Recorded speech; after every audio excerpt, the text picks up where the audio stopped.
来关心民生的消息，美金的指数呢继续起变化，美金兑换这个台票昨呢掼破31，创下3年来的新低点。今日呢嘛无啥物气势，早盘呢又搁继续摆超就是31.1。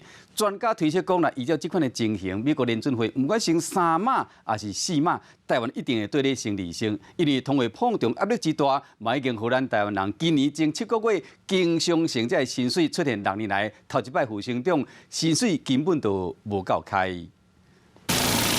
一大支新台票摕伫咧手里，煞可能会有问，因为愈来愈无价值。央行总裁杨金龙进前示警，台湾经济隐忧，新台票会一直落价。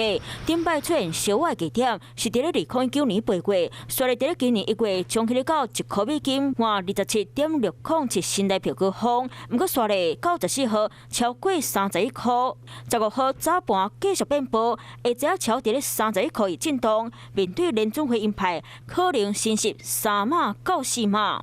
应该是会升息的，汇率的差距越来越大的话，那这样子我们台湾的这个内部的这个通货膨胀呢，很可能就很难控制得住。通货膨胀到底偌严重？昨主计总处公布上新薪水的统计调查，今年前7个月台湾人薪水平均测是44286块，比进前增加3.1%。不过卖欢喜甲收过头早，因为扣掉 CPI 平均3.17%，电脑出现6年来头一摆负成长。